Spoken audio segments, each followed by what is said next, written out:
Carmen dreamed that Nick was making love to her. They were away somewhere, hiding from life in a shabby hotel room. He said they could stay away for months and no one would notice, but that they should move around. He had places he wanted to show her.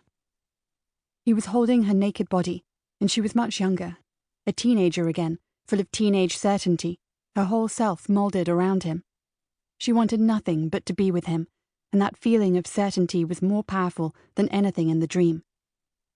She awoke abruptly, sweaty, disorientated. The thread of the dream was slipping away already.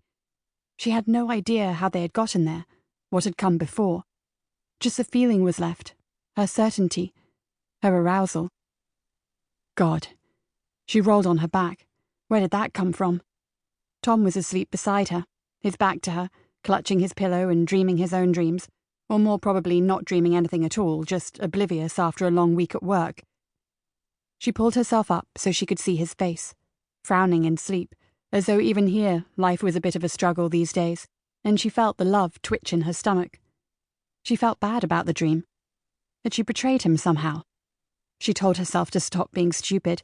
It was just a dream, a shadow from her past, stored away in some file in her mind, randomly accessed and mixed with another file and another.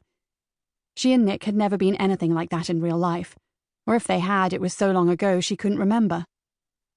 The room was too hot. It was May, time to turn the heating off. Carmen pulled the quilt to one side.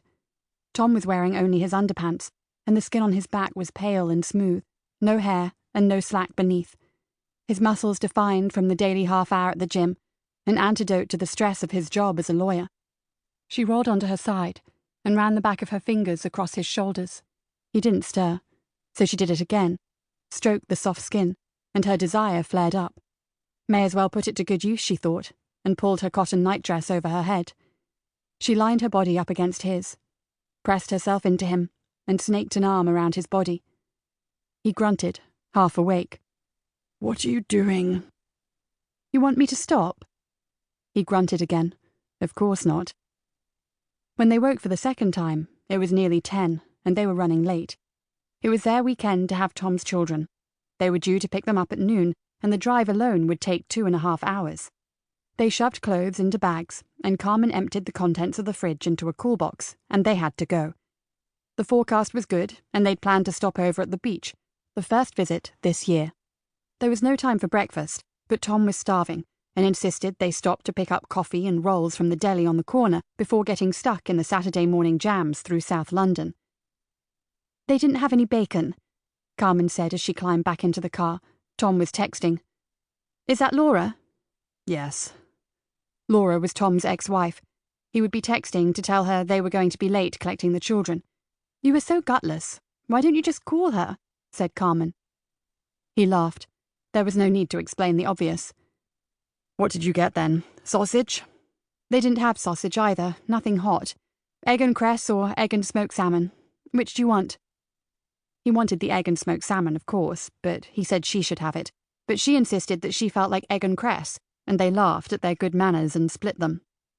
"We'll have to buy sandwiches for the beach too," said Carmen. "Annoying." "Why?" "It's such a waste of money."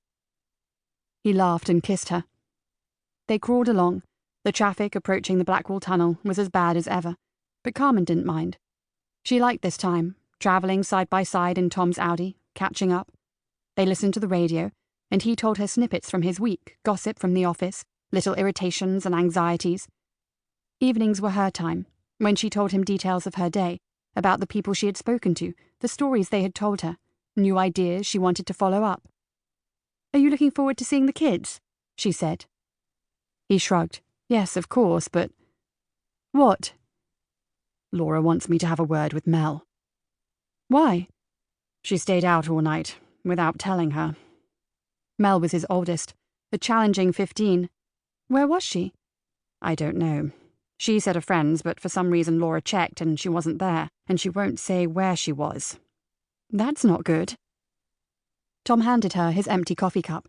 Carmen slid it inside hers, then dropped them down beside her left leg onto the floor, where Tom wouldn't see. He hated rubbish in his Audi.